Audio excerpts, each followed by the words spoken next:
A plataforma Meta promete responder ainda hoje se no Brasil também será implantada a política de não conferência das fake news. Sancionada a lei que limita o uso de celular nas escolas públicas e particulares de todo o país. Divulgado o resultado do Enem deste ano com o número mais baixo da história da prova de alunos com nota máxima em redação. Mulher contaminada pelo vírus da raiva não resistiu à doença em Pernambuco. Chuva intensa provoca mortes e destruição em vários estados brasileiros. Ventos voltam a soprar com força e reforçam incêndios nos Estados Unidos. Receita Federal garante que ninguém vai pagar mais imposto com as mudanças nas transações com Pix. É a história da professora de uma creche dos Estados Unidos que disse que não fez nada demais ao doar parte do fígado para salvar a vida de um menino de 5 anos. É agora no Jornal das 22.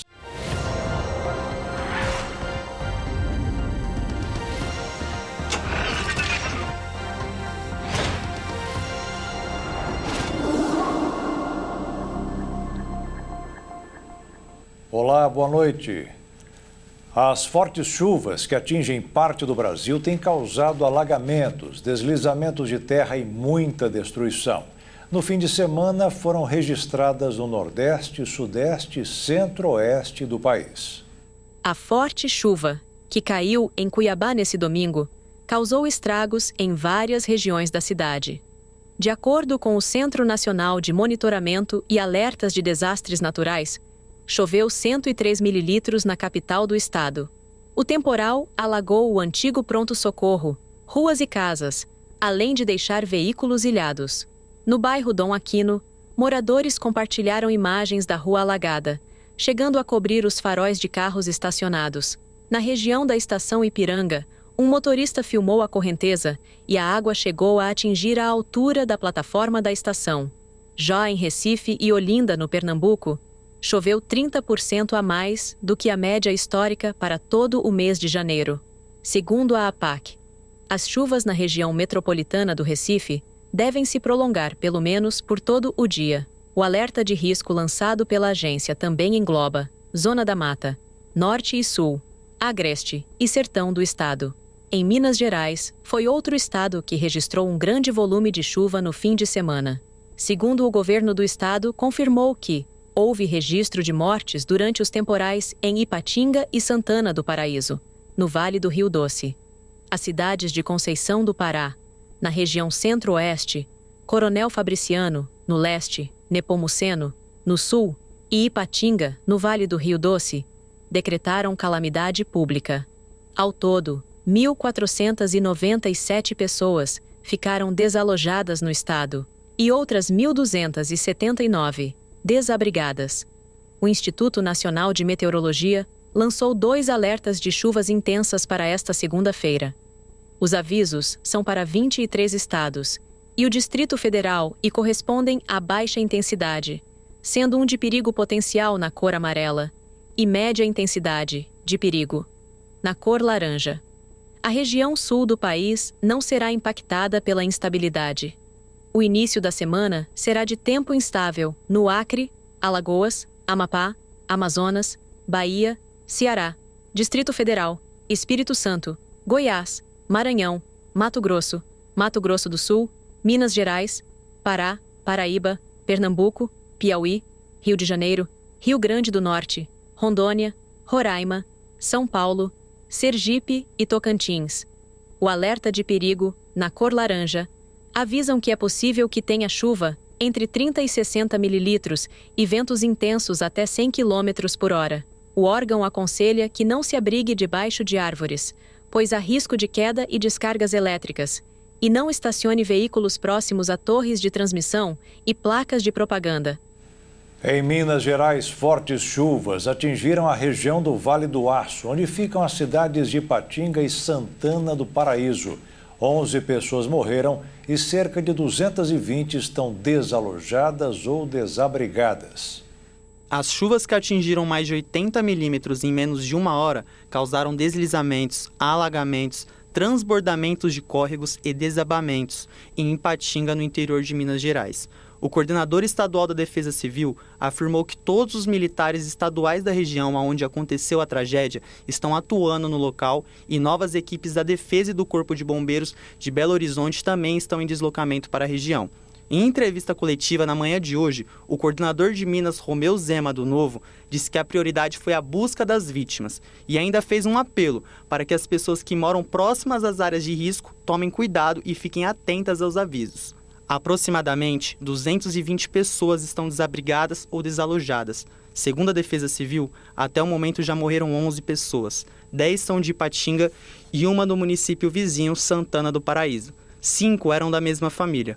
Romeu Zema foi até Ipatinga, visitou os locais mais afetados e recebeu a solicitação para abrir uma linha de crédito para auxiliar as empresas que foram afetadas e as famílias que tiveram problemas. O prefeito de Ipatinga, Gustavo Nunes, do PL, disse que será publicado um decreto para que a prefeitura possa fazer um depósito financeiro de um salário mínimo para as pessoas que foram mais afetadas e que cumprem os critérios sociais.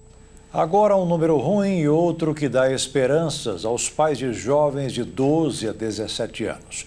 No ano passado, quase 5 mil desapareceram no Rio de Janeiro, mas a maioria foi localizada, atendendo a uma recomendação das autoridades. É preciso agir rápido.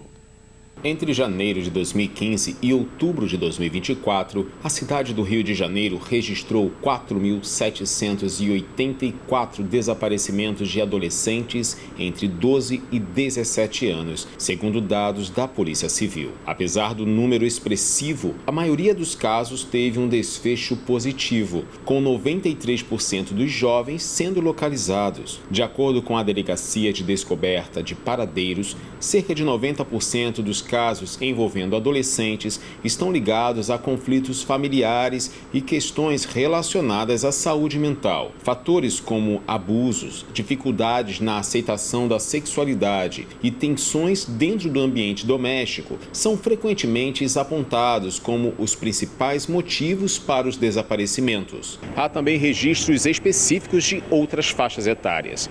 Entre crianças de até 4 anos, o desaparecimento geralmente está associado a disputas judiciais de guarda.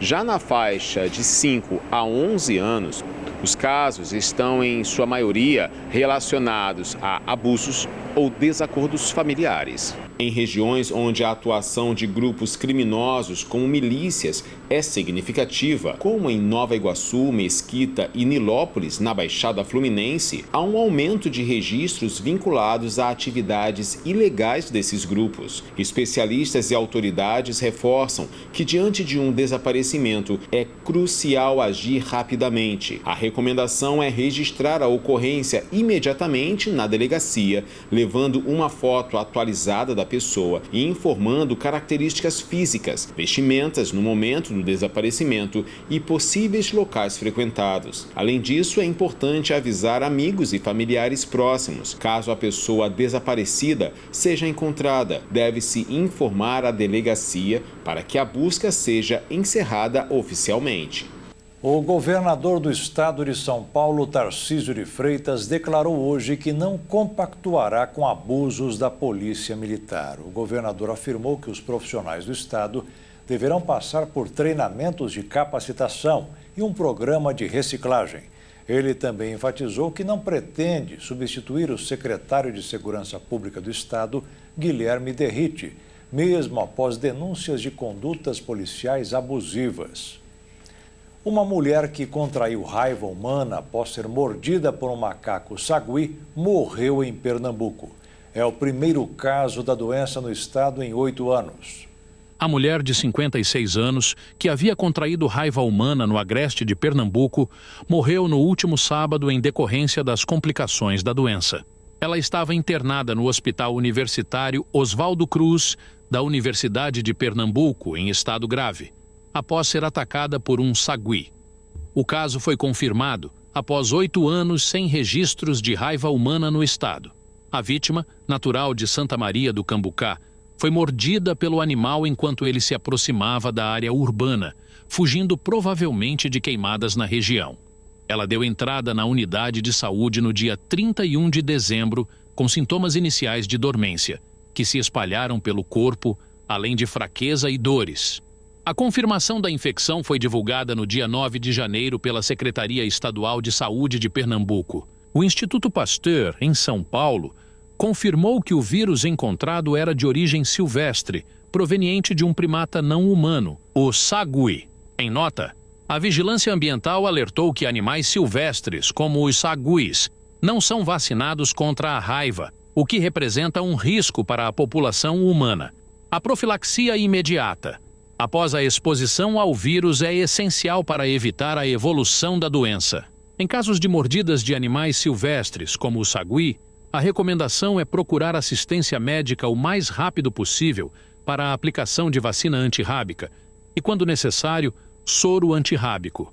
A vacinação de cães e gatos, animais domésticos mais próximos aos seres humanos, também é uma medida fundamental de prevenção. O Ministério da Saúde distribui em todo o Brasil imunobiológicos necessários para o tratamento pós-exposição à raiva, incluindo vacina e soro antirrábico, para garantir a proteção da população. Entre 2010 e 2024, o Brasil registrou 48 casos de raiva humana, sendo que 9 deles foram causados por mordidas de cães, 24 por morcegos, 6 por primatas não humanos, 2 por raposas, 4 por felinos e 1 por bovino. E veja a seguir, polícia procura segundo acusado de participar de atentado contra acampamento no movimento do Sem Terra no interior de São Paulo. E a Receita Federal garante que ninguém vai pagar mais imposto com as mudanças nas transações com Pix.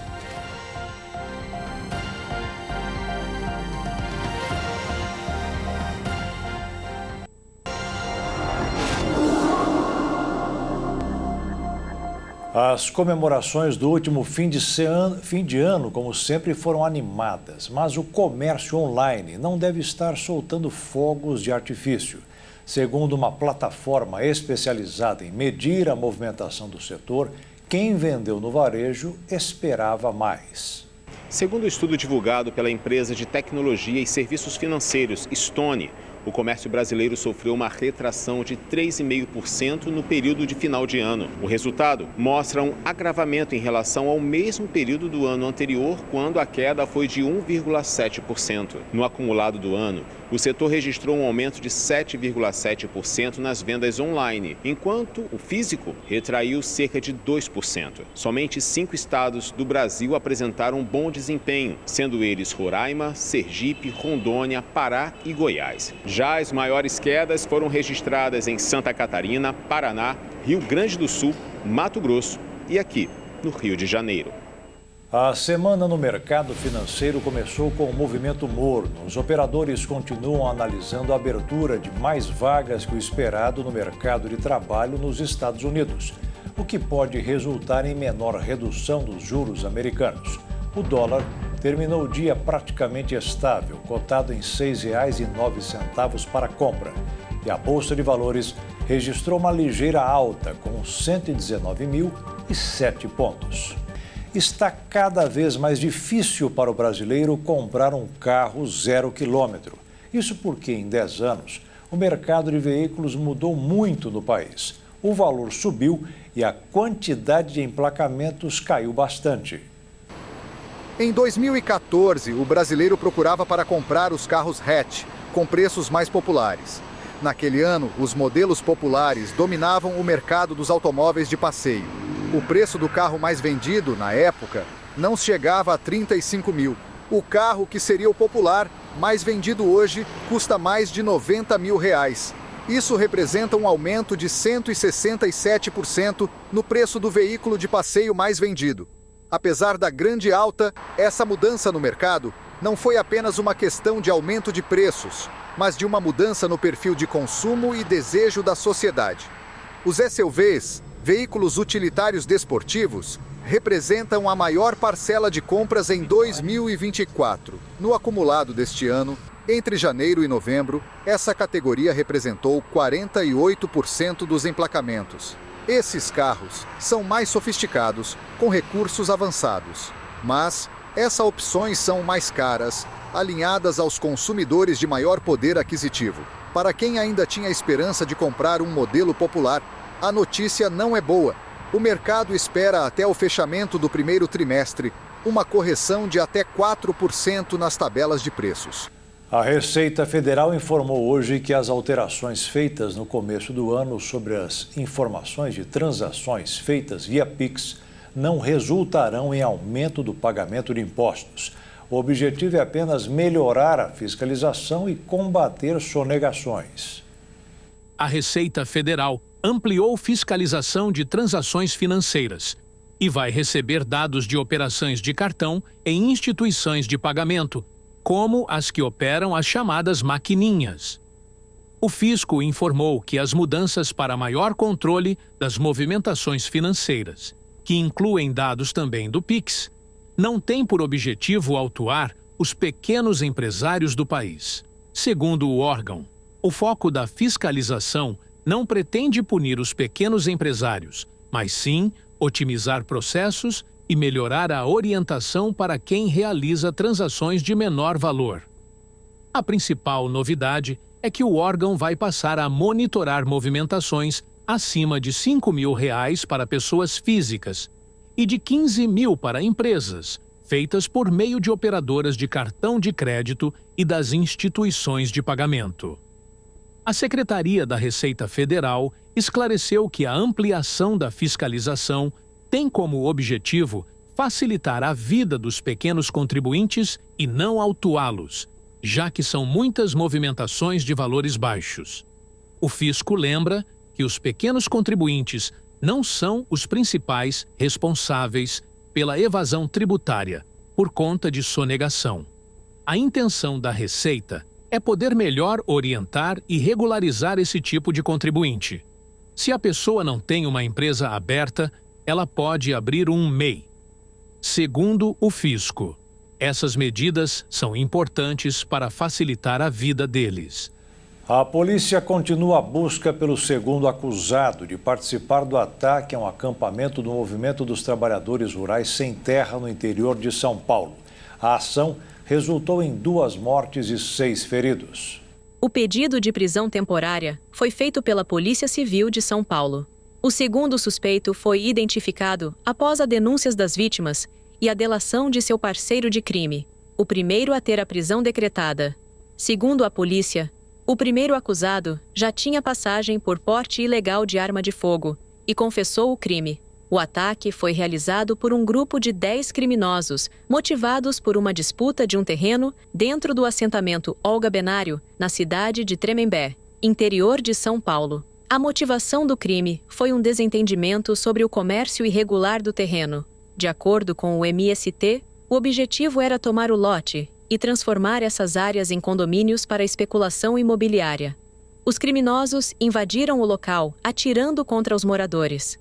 O ataque resultou em 2 mortes e 6 feridos.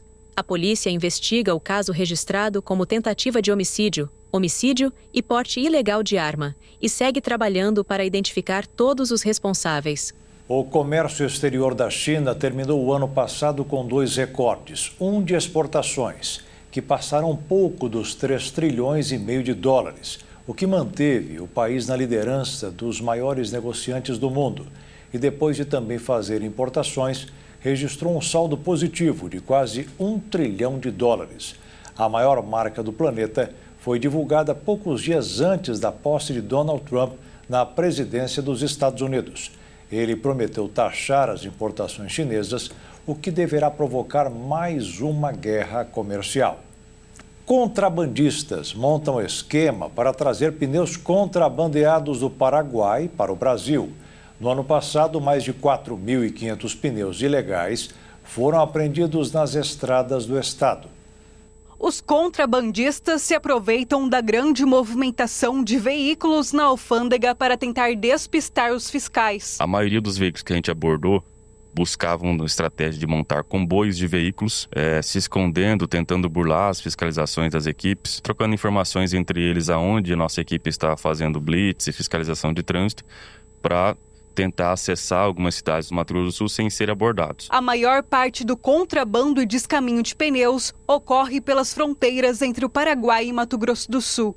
O preço ainda é um atrativo. A gente tem apreendido, por exemplo, carretas vindas do Paraguai, sendo abordadas em algumas bases, onde quando a gente abre o compartimento de carga, a gente observou ele totalmente lotado de pneus usados, sendo trazidos aqui para a capital. Mais de uma vez a gente flagrou essa situação. Nesse caso, o condutor já é preso em flagrante, o veículo e a mercadoria toda é apreendida e encaminhada para a Receita Federal.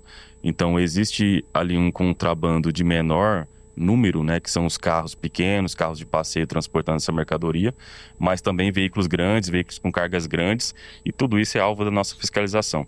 Ao longo do ano passado, mais de 4.500 pneus contrabandeados foram apreendidos, de acordo com a Polícia Militar Rodoviária. Esses produtos, sejam novos ou usados e provenientes de países vizinhos, representam um risco à segurança de motoristas e pedestres. Ainda que você considere que talvez haja um atrativo do preço, talvez esse preço no futuro possa te custar mais caro. Não só porque é uma mercadoria que vai se desgastar mais facilmente, mas porque o pneu é um dos itens de segurança mais importantes do seu veículo. Numa situação de acidente, de frenagem muito rápida, você precisa que seu pneu seja um pneu de qualidade. E se você utilizar esse tipo de pneus, você não tem essa garantia.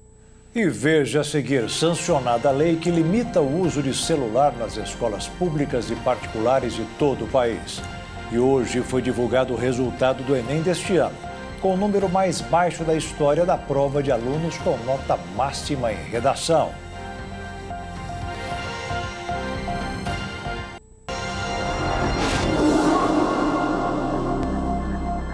O presidente Luiz Inácio Lula da Silva sancionou sem vetos o projeto que limita o uso de celulares nas escolas públicas e privadas de todo o país. A medida aprovada em dezembro na Câmara e no Senado estabelece regras e limites para a utilização de smartphones ou qualquer outro dispositivo eletrônico ligado à internet. O projeto sancionado nesta segunda-feira proíbe os alunos da educação infantil e dos ensinos fundamental e médio de usarem celulares, tablets e relógios inteligentes durante a aula, no recreio ou nos intervalos. O estudante poderá levar o aparelho na mochila, que só poderá ser utilizado para garantir acessibilidade e condições de saúde. Segundo o projeto, os celulares poderão ser acessados para fins estritamente pedagógicos ou didáticos, ou situações de perigo, necessidade ou força maior. O presidente Luiz Inácio Lula da Silva falou da coragem dos deputados em defesa das crianças e dos adolescentes do país. Essa sanção aqui que eu vou fazer significa o reconhecimento do trabalho de todas as pessoas sérias que cuidam da educação, de todas as pessoas que querem cuidar das crianças e dos adolescentes desse país. Porque eu muitas vezes imaginei que os deputados e as deputadas não iam ter coragem de aprovar essa lei com medo da internet. Porque hoje o deputado, a deputada, para votar uma coisa, ele fica pensando quantos minutos eu vou apanhar na internet, quantas pessoas vão se engajar falando mal de mim. Então isso aqui foi um ato de coragem, de cidadania e um ato de respeito ao futuro desse país. Portanto, é com muito orgulho que eu vou sancionar a lei. Tudo bem. O Estado de São Paulo foi o primeiro a aprovar uma lei de teor semelhante. No caso das escolas paulistas, a legislação é mais clara sobre o armazenamento dos aparelhos. Devem ser guardados de forma que os alunos não tenham acesso a eles, o que descarta mochilas e armários individuais. No caso do projeto de lei nacional, não existe determinação específica para o armazenamento dos equipamentos. Esse detalhe poderá ser resolvido por meio de regulamentação nacional posterior ou por meio de legislações locais. De acordo com o projeto, as escolas deverão alertar os alunos sobre o sofrimento psíquico causado pelo excesso de telas e pela nomofobia digital ou medo de ficar longe do celular. O ministro da Educação, Camilo Santana, trouxe dados do uso do celular por faixa etária de crianças e adolescentes e agradeceu por sancionar uma lei que restringe o uso do celular nas escolas, onde crianças perderam a convivência e a interação com outras pessoas dentro das escolas e dentro de casa. Hoje nós estamos sancionando a lei que ela restringe e proíbe o uso de celular em sala de aula para uso pessoal. Eu pergunto assim, qual é o pai, qual é a mãe que quer que o seu filho esteja lá dentro da sala de aula, na hora da matemática, com o celular na carteira, olhando lá a mensagem do WhatsApp, do TikTok? Isso não existe. Então, o que nós estamos claramente dizendo é que nós queremos que o uso desse equipamento celular, o que está acontecendo em muitos países no mundo inteiro, é que só pode ser utilizado em sala de aula para fins pedagógicos, naquela disciplina e sob a orientação do professor e da professora. O uso excessivo do celular tem reduzido a capacidade de raciocínio, a capacidade de atenção. As crianças ficam muito introspectivas, ela e a tela e ela. Não é um instrumento que tenha favorecido a educação e a construção pedagógica do conhecimento. Pelo contrário, tem dificultado de acordo com especialistas educacionais. O resultado do Exame Nacional do Ensino Médio Enem 2024 já está disponível para consulta na página do participante. Com o grande número de acessos, o site apresentou instabilidade durante boa parte do dia. O Ministério da Educação divulgou nesta segunda-feira as notas do Exame Nacional do Ensino Médio. O Enem é a principal porta de entrada para o ensino superior no país e também é aceito em dezenas de instituições internacionais. As provas foram aplicadas nos dias 13 e 10 de novembro em todo o país. Para visualizar os resultados, é necessário acessar a página do participante com o login único da plataforma, gov.br. É possível que o estudante ainda tenha dificuldades para acessar o site, já que a página apresentava instabilidade e muitos candidatos não estavam conseguindo acessar seus resultados. Vale lembrar que os treineiros, alunos que ainda não concluíram o ensino médio e fizeram a prova apenas para testar seus conhecimentos, devem ter suas notas divulgadas em até 60 dias. Segundo o INEP, responsável pelo Enem, o resultado deste ano foi melhor. A média das notas subiu 3 pontos em relação à anterior. Mas quando o assunto é português, a situação muda. Apenas 12 alunos conseguiram a nota máxima de 1.000 na redação. No Enem feito em 2023, foram 60 redações aprovadas com louvor. O ministro do Supremo Tribunal Federal, Flávio Dino, decidiu aumentar a fiscalização sobre as emendas parlamentares. Deu 30 dias de prazo para o governo explicar como são os gastos feitos em universidades. O assunto é ampliado dia após dia.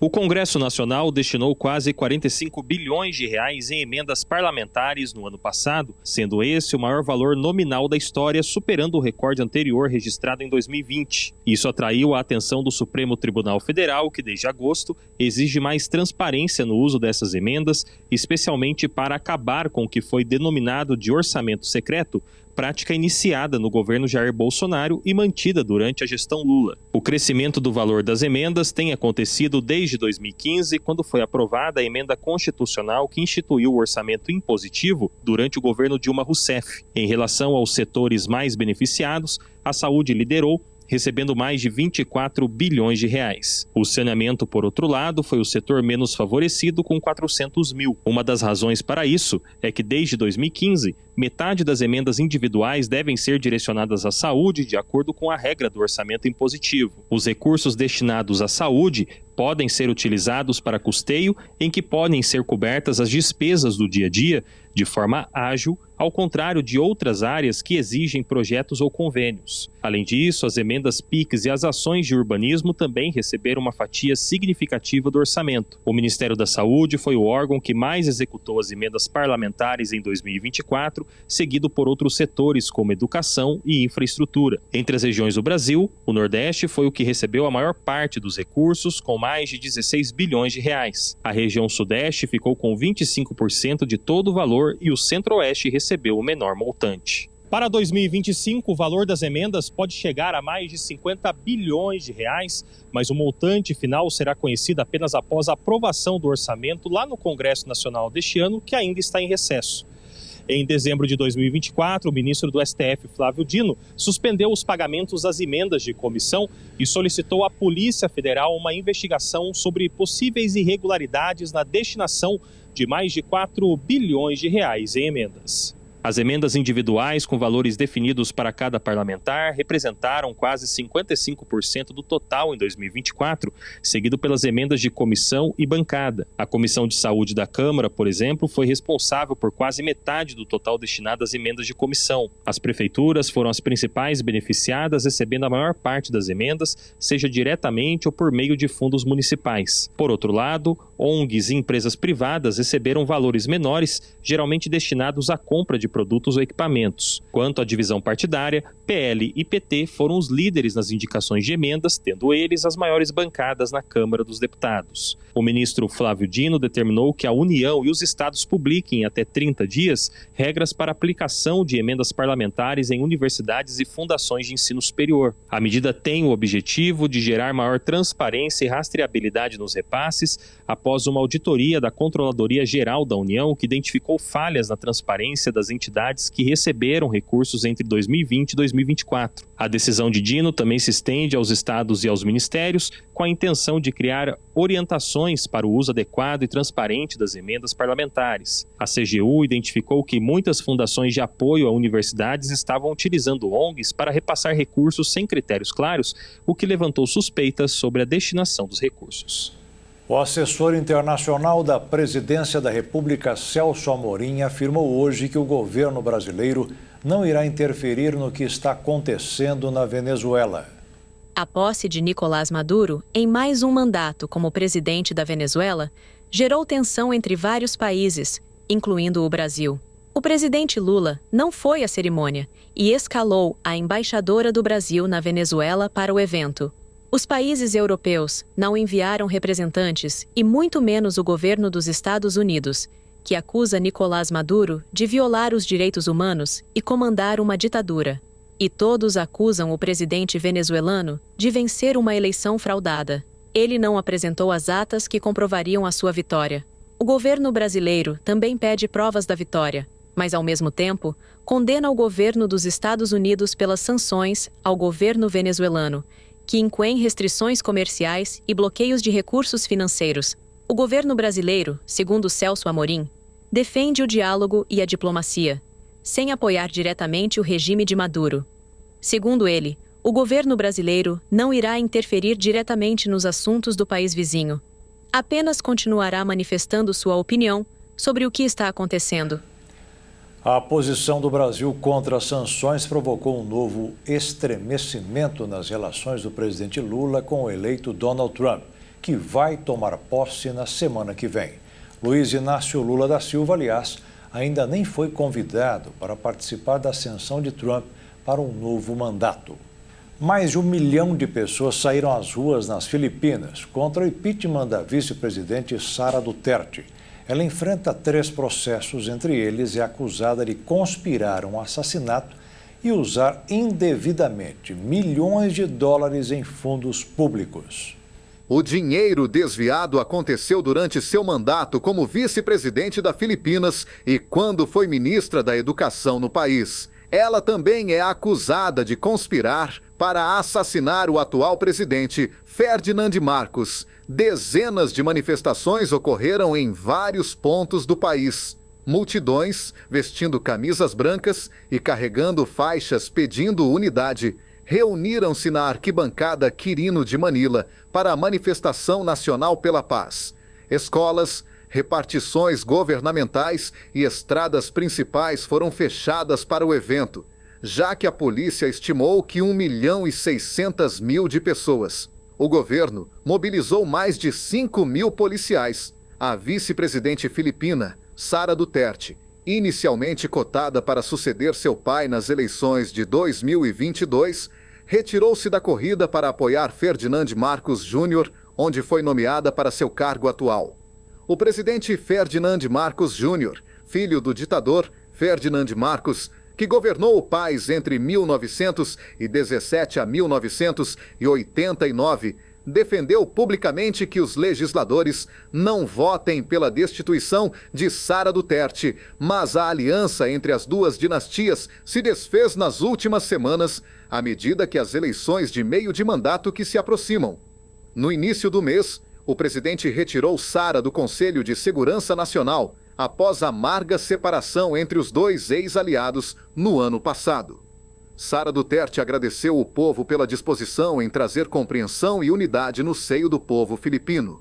Sua destituição precisa ser aprovada por pelo menos 1/3 dos deputados da Câmara dos Deputados e 2/3 do Senado. O brasileiro Ciro Daniel Amorim Ferreira foi incluído pelo Departamento de Estado dos Estados Unidos em uma lista de terroristas. Ele, um croata e um sul-africano são acusados de utilizar um aplicativo de mensagens para enviar mensagens pregando a supremacia branca. O grupo também é acusado de liderar ataques terroristas em várias partes do mundo, incluindo assassinato de autoridades e atos de sabotagem em obras de infraestrutura. Novos dados apontam aumento no número de roubos de aparelhos celulares na cidade do Rio de Janeiro. De acordo com os dados do Instituto de Segurança Pública, a cidade do Rio de Janeiro registrou um aumento de 40% no número de roubos de celulares em 2024. Tirando o mês de dezembro, que ainda não foi contabilizado, o município registrou a incrível marca de 13 mil ocorrências de janeiro a novembro, quase 4 mil acima dos 9.250 registrados em 2023. Os casos contabilizados foram apenas os que envolveram algum tipo de violência ou ameaça contra a vítima. Os que não envolveram nenhum tipo de violência foram caracterizados como furtos, e estes também apresentaram um aumento significativo no ano passado. Comparado a 2023, o aumento foi de 10%, batendo mais de 26.600 casos. E veja a seguir, ventos voltam a soprar com força e reforçam incêndios nos Estados Unidos. E a história da professora de uma creche dos Estados Unidos que disse que não fez nada demais ao doar parte do fígado para salvar a vida de um garoto de 5 anos.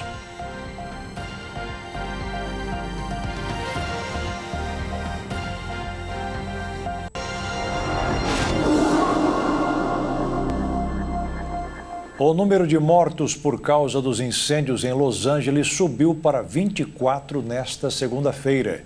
O Serviço de Meteorologia da região emitiu alerta para ventos que podem ser fortes o suficiente para causar aumento nas chamas.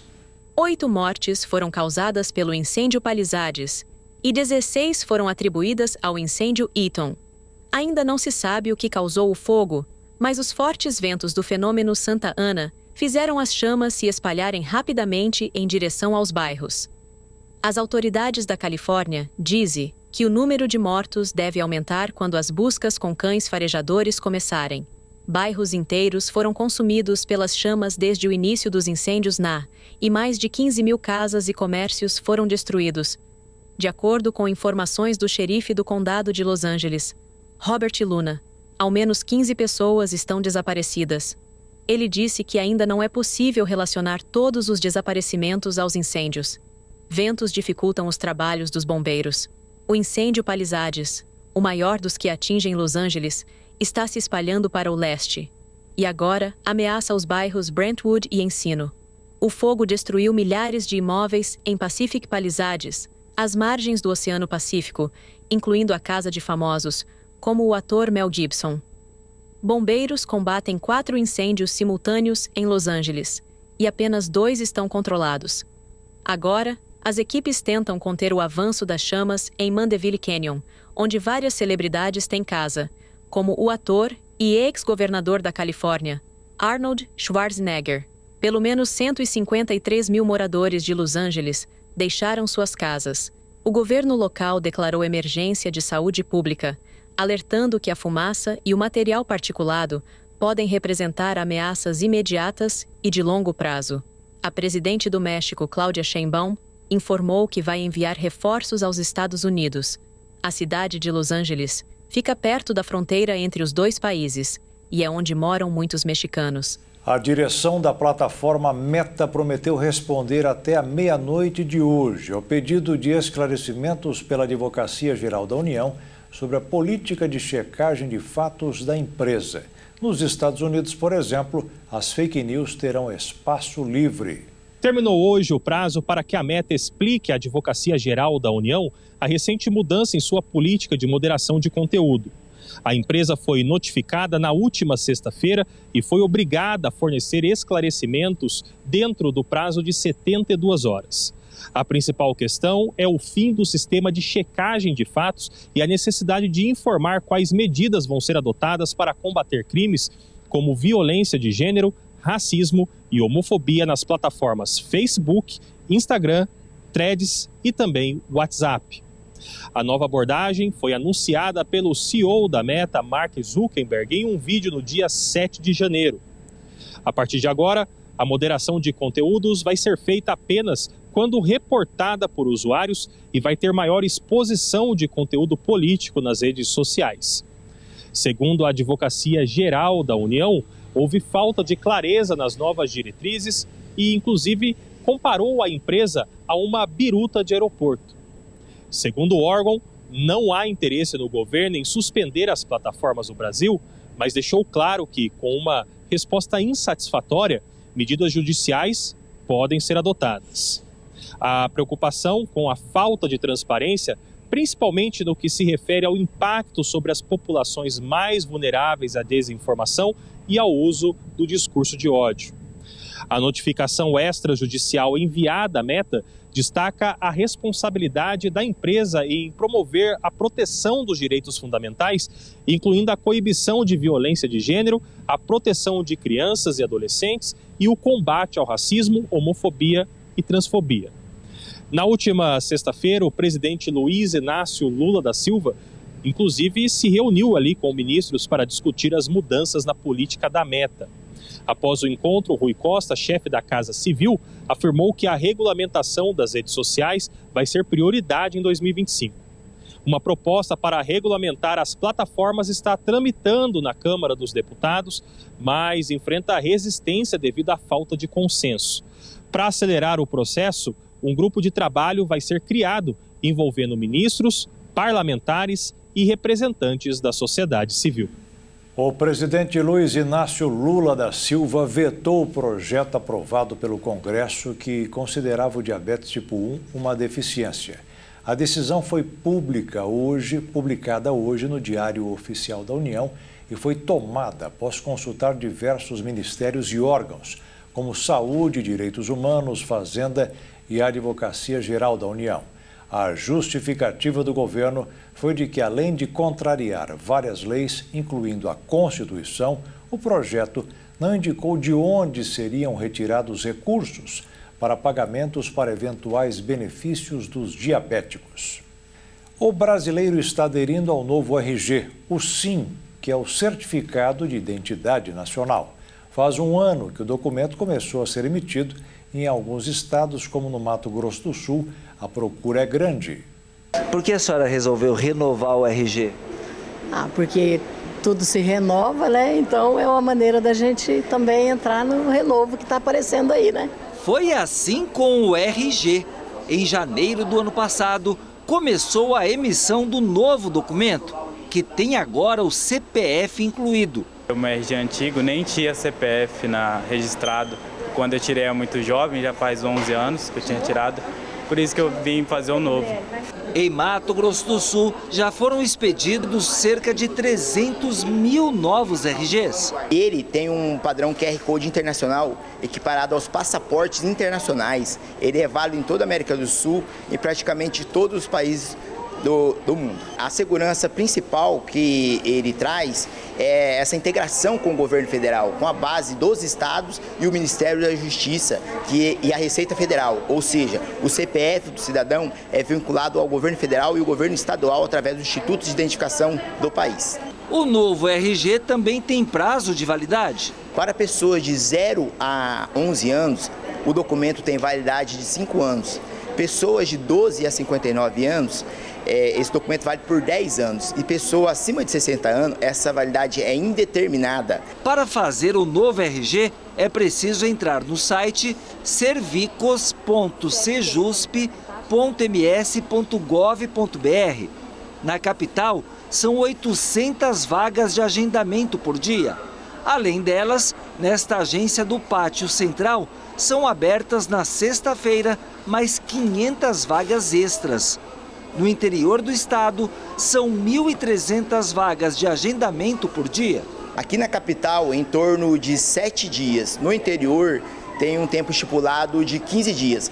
Mas caso a pessoa precisar com uma certa urgência, o chefe imediato desse posto de identificação pode solicitar uma prioridade para o Instituto de Identificação e esse documento sair o mais rápido possível. A primeira via do novo RG é de graça. Depois que ele fica pronto, a pessoa tem 1 ano para retirá-lo. Caso não faça isso, o documento é incinerado. E para tirar um novo RG, aí sim será necessário pagar uma taxa. Caso a pessoa não retirar nesse prazo de 1 ano, ela vai pagar cerca de 4 UFERMs, que é atrelado à Secretaria de Estado de Fazenda. 4 UFERMs em torno de R$ 199 atualmente. No estado de Nova York, nos Estados Unidos, uma professora de 21 anos se tornou uma heroína. Ela salvou a vida de um garoto de apenas 5 anos de idade que enfrentou uma doença hepática no fígado. A jovem professora doou parte do fígado para o pequeno.